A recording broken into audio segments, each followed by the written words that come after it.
welcome to your all-active Reserve and Veterans TV series.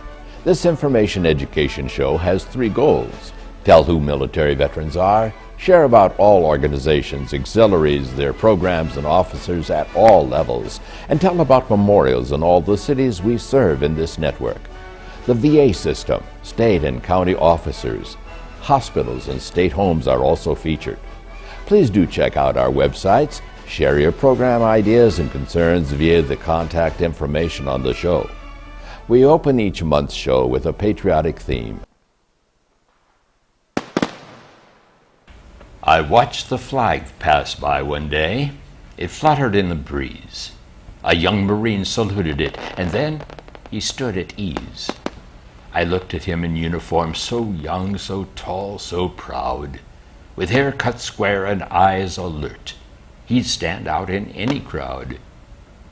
I thought how many men like him had fallen through the years, how many died on foreign soil, how many mothers' tears, how many pilots' planes shot down, how many died at sea, how many foxholes were soldiers' graves.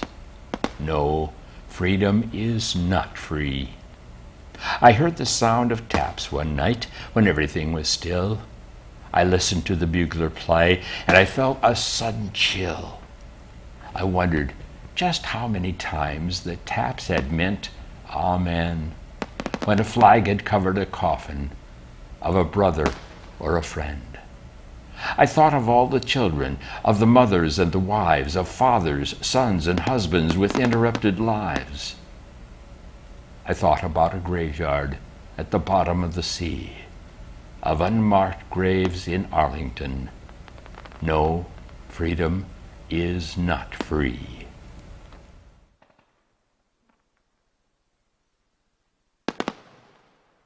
Welcome to another program of Vets Visits on TV. We're so glad to have you with us for program number 172 for the month of July.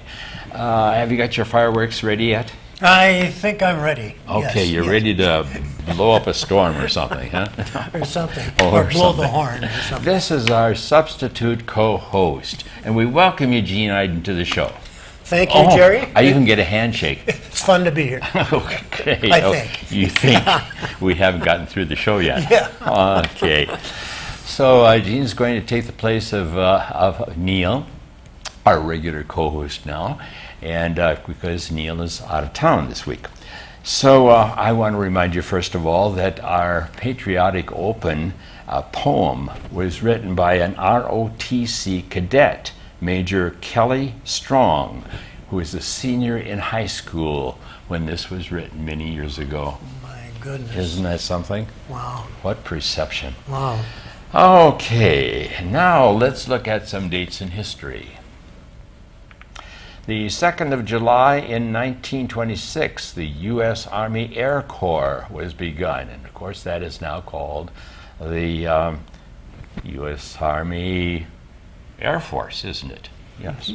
Okay, and then the 4th of July, of course, is Independence Day, when we received our liberty, our freedom from Great Britain in 1776. On the 5th, in 1950, the first U.S. troops arrived for the Korean War. Now, that's not just a conflict, that's a war, even though it only lasted 3 years. And let's see, in July, I arrived there about 3 months later on the Pusan perimeter.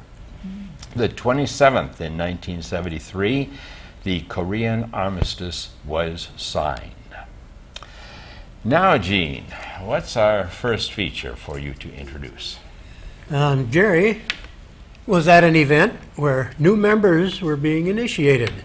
A past officer in charge of 8 states is first introduced, and then we'll meet the current national chef de chemin d'affaires of the 40 and 8 from Louisiana. Good morning, sir, and who are you, please? Good morning. I'm Don Emily, live in Antigo, Wisconsin. And where is Antigo? Antigo is about an hour and a half drive north of Green Bay, where the Packers are located. Okay.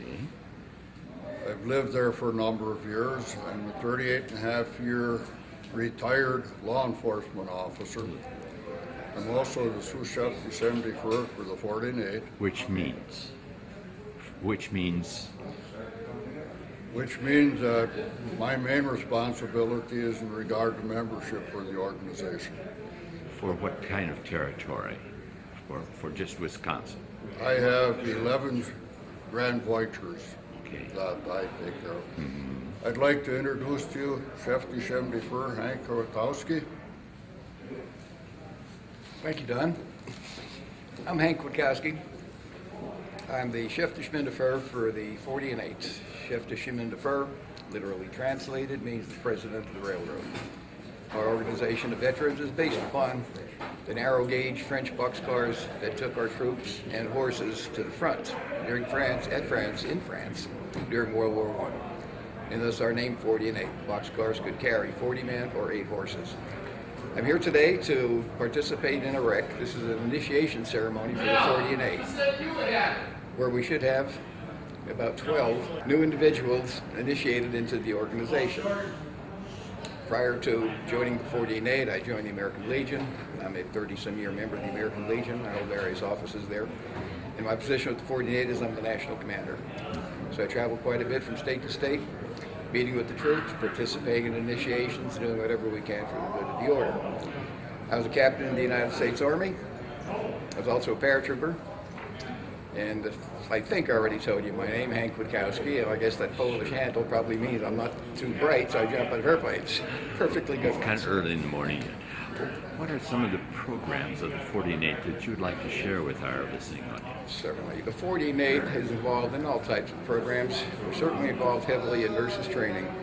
During World War I, there was a distinct shortage of nurses, and the organization became acutely aware of that, and consequently sponsored nurses training and spend millions of dollars over the years in providing scholarships for nurses in training.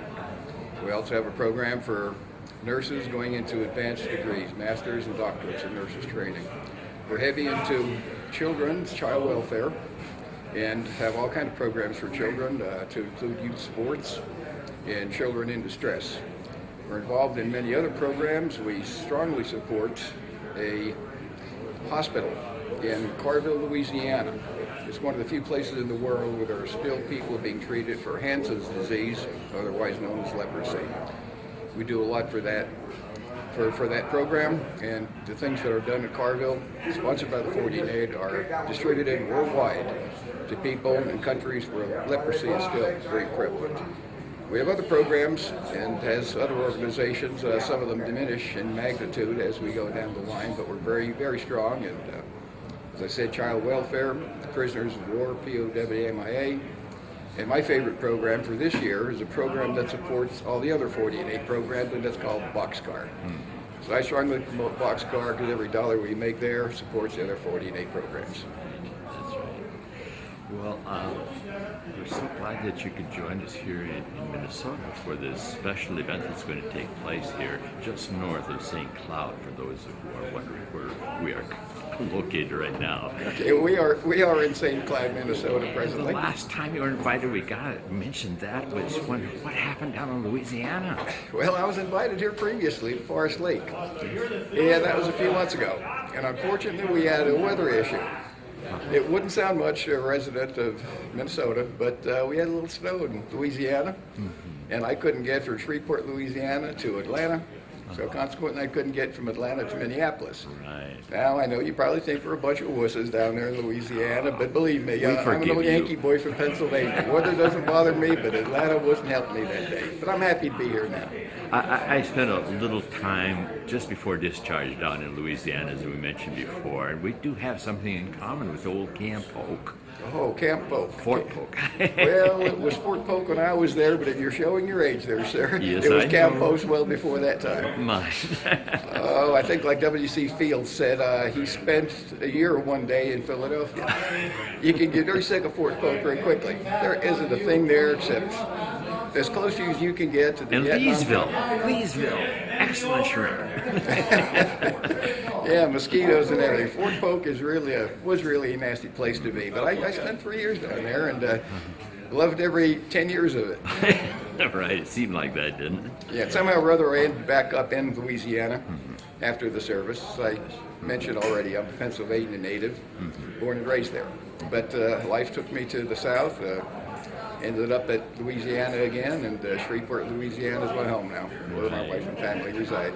We're certainly pleased to have you with us and on Vets Visits on TV, and thank you for your time. And you've got a marvelous sense of humor, and that's important in the 48, isn't it? Well, Lee, I mean, I'm happy to be there. I truly am, and I'll express that happiness to the group as we sit down and as we speak later. Right. So thank you for having me. It's been my pleasure, sir. Take care. Any male or female veteran who has served during combat dates can see the website which we have posted during this feature and the phone number, and you can ask there for information and locations of where 48 locales are found so that you can check into membership. Now, let's go to our next feature. Some years ago, I shared a feature from the campus of Seasons Hospice in southwest Rochester, Minnesota. Death remains a difficult topic for anybody to think about, let alone plan for.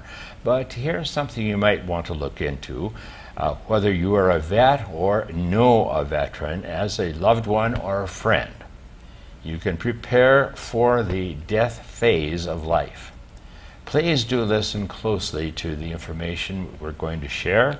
Copy the website that we have captioned for you. In this next feature and in the website, you'll find a lot of fantastic information for preparing for death at home or in an institution type setting. I'm Julie Assef. I'm the admissions coordinator from Seasons Hospice here in Rochester. I'm here with Beverly Haynes, our executive director. We're here to talk to you today about a special program that's been launched nationally as a joint effort between the Veterans Administration and the National Hospice and Palliative Care Organization to enhance and improve access to hospice services for veterans, particularly those living in rural areas of our country. We Honor Veterans is the name of the campaign, and last fall it was introduced to hospices and veterans associations throughout the country to let them know about the efforts that have been put forth to make this program available to hospices and to veterans throughout the country. Today, 1 in 4 dying Americans is a veteran. These men and women often carry experiences from their military service that present unique challenges at the end of life. Across America, hospice professionals are stepping up to build their skills and accept the mission to serve our nation's veterans. America's veterans have done everything asked of them in their mission to serve their country. We believe it's never too late to give them a hero's welcome home. That's why America's hospice professionals are on a mission to serve those who have served us. We Honor Veterans, a program of the National Hospice and Palliative Care Organization and the Veterans Administration, is designed to empower hospice professionals to meet the unique needs of dying veterans. The program teaches respectful inquiry, compassionate listening, and grateful acknowledgement to comfort patients with a history of military service and possibly physical or psychological trauma.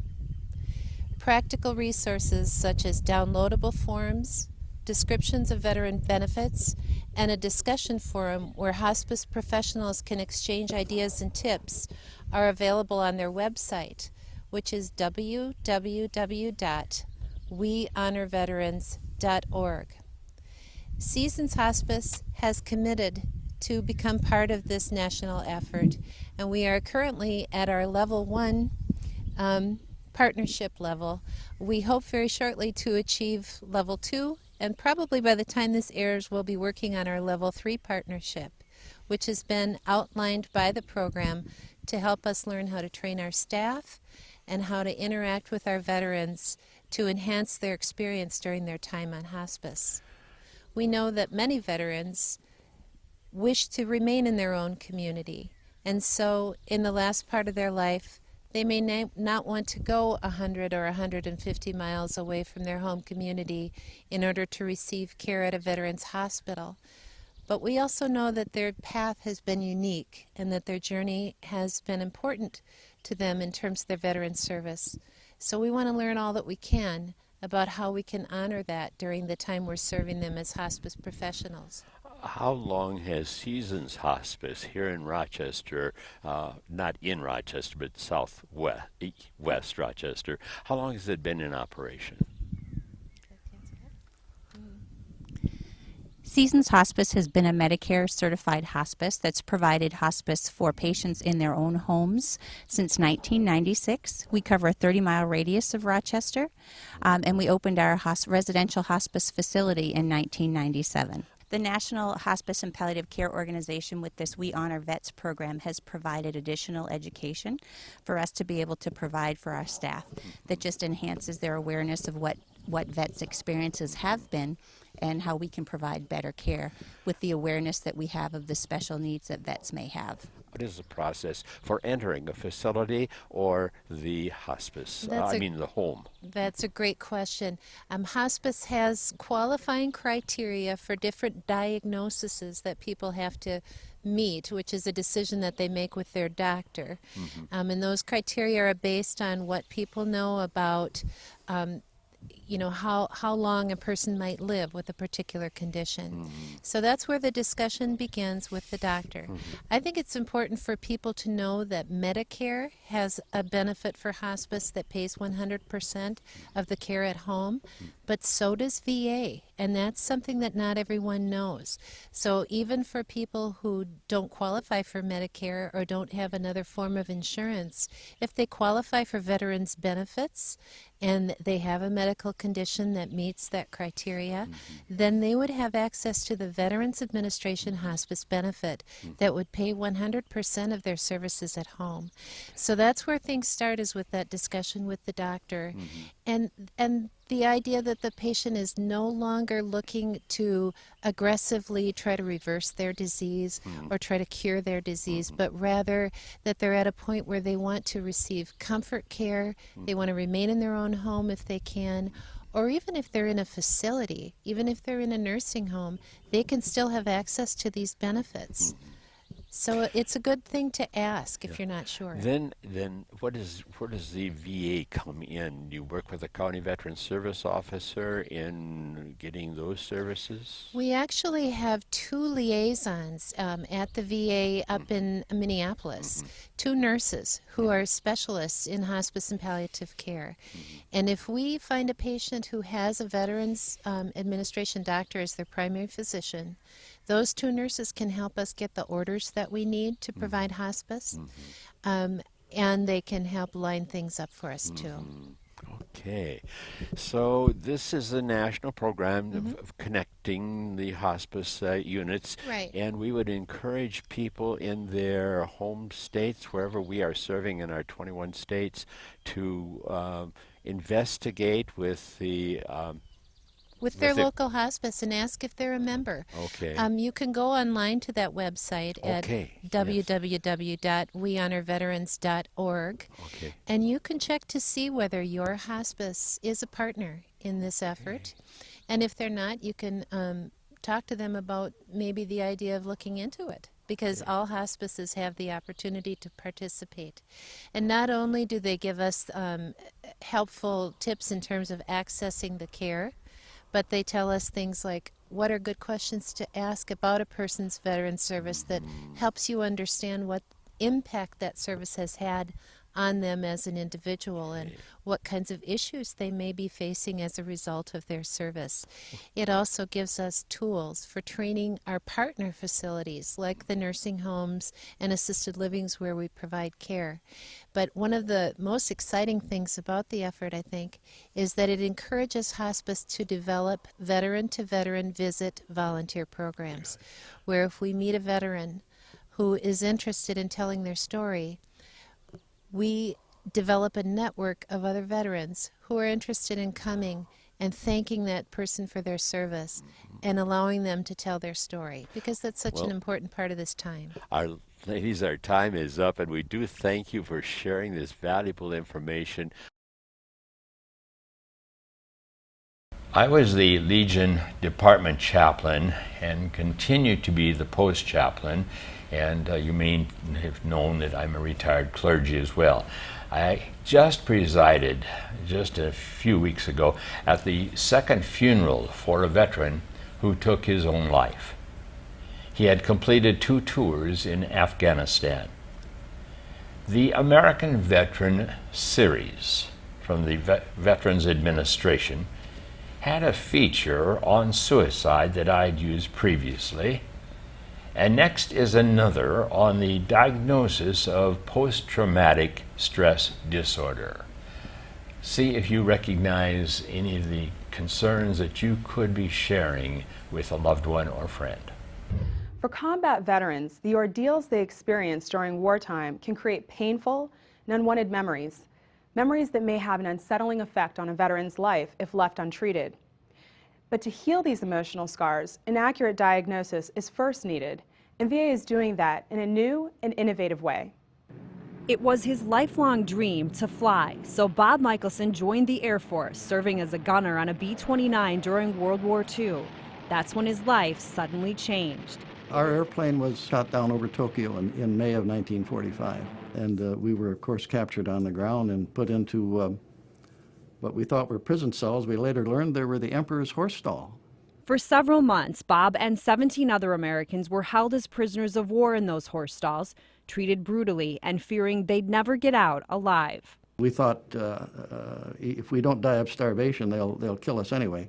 Now, more than 6 decades later, those horrible memories continue to haunt Bob. The psychological pain they cause him results from post-traumatic stress disorder.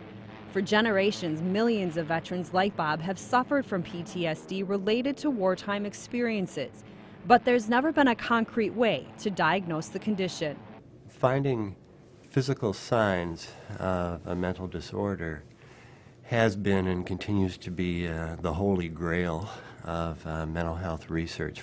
But now researchers at the Minneapolis VA Medical Center and the University of Minnesota have found a reliable way to diagnose PTSD. Using this MEG scanner, scientists can clearly determine that the brain can be injured not only by physical impact, but also by traumatic experiences. Researchers took brain scans of healthy patients and those with PTSD. Comparing those scans, they found big differences in the right temporal lobe and in the way that communicates with the rest of the brain. What does that mean? PTSD can now be diagnosed with nearly 100% accuracy, and by comparing scans over time, it can be determined which treatments are most effective and how well patients are recovering. But perhaps most important is that the scan provides scientific proof that PTSD exists, validating that this form of mental illness is real and helping to erase the stigma. It confirms what they knew already, that somehow what they went through changed the way they thought, feel, changed their brains. That long-term effect has surely been true for Bob Michelson, who says confirming his PTSD through the scan led him to treatment, therapy, and the ability to talk about his ordeal for the first time in 60 years. Now that you can say, yes, we can prove that this is happening, it's a big step forward. The symptoms of PTSD usually start soon after a traumatic event, but that's not always the case. It may be months or even years before they appear, sometimes coming and going over time. If you feel that you're suffering from PTSD, it's important to seek treatment. Remember, VA is there for you. For detailed information about PTSD and the types of services available through VA, go to www.mentalhealth.va.gov. Recently, ABC Network News honored the last American veteran from World War I. Frank Buckles died recently at his home in West Virginia at the age of 110. Please join Vets Visits on TV and the American Veterans series as we pay tribute to this remarkable veteran and to all who served with him. U.S. involvement in World War I began in the spring of 1917 and was over by the autumn of 1918. But in that relatively brief period, a little over a year and a half, nearly 5 million Americans served their country in war. Army Corporal Frank Buckles outlasted every one of them. Although he did not yet meet military age requirements, Buckles, young and hungry for action, was able to bluff his way into the Army shortly after his 16th birthday. More than 53,000 U.S. troops died in battle during the war, but Buckles returned home unharmed. He found work with an American shipping firm which took him to South America, then back to Europe, and then on to the Philippines. In 1941, Buckles was stationed in Manila when Japanese air attacks propelled the U.S. into the Second World War. The Japanese would fly over at 11 o'clock and they'd start dropping bombs. Frank Buckles was captured and held for 39 months in Japanese prison camps, often under near starvation conditions. How much actually we were getting, I don't know, but the experts had calculated we were getting about 800 calories a day. On February 23, 1945, a combined force of U.S. Army airborne soldiers and Filipino guerrillas liberated the internment camp where Buckles was being held. Paratroopers started dropping, the guerrillas started cutting the fences and coming through. He had survived again and would return home to live out his remaining years on a 300-acre cattle farm in West Virginia. But Frank Buckles had one last battle to fight. In his final years, he worked tirelessly to expand a little-known memorial to Washington, D.C. veterans of World War I. His hope was that it might someday be transformed into a national memorial. Whether that will happen or not is as yet undetermined. But Frank Buckles, true to the end, gave the effort all he had. Well, Gene, thank you very much for stepping into the shoes of Neil. Nice to be here. Yes. It's nice to be here. Oh, come on. Come on. We're supposed to do it like that. There we go. And that wraps up another show, and I hope you have had a wonderful 4th of July. Well, thank you. You going on any picnics? Or well, no, but I'll be busy, I'm sure. You will, yes. Yes, I'm sure I'll be we busy. haven't mentioned, but Gene is the young man that we did an interview last month on Vets Visits with. Yes. Ending with a preposition. Yes. Thank you, school teacher. And Gene is the honor guard commander, and like you said, you're not really the commander. No, I might think I am, but I really am not. If I think that I'm in charge of the group, I have another guest coming. Yeah, another guest, and the bugler too. It does a mighty fine job as a band instructor, former band instructor. Yes, former. Thank you. Thank you for joining us, folks, and plan to be back with us next month, and please tell your friends to join us for Vets Visits on TV.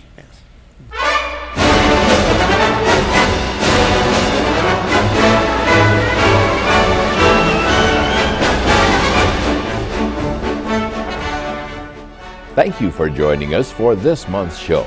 Seen in over 350 communities for over 3,500 half-hour periods. Our websites have additional information about the show and are updated bi-monthly. To contact us, you are welcome to use one of these electronic methods. For all ground mail with questions, suggestions for future programs, you may use this address. Our IRS nonprofit status is 501c3, Information Education.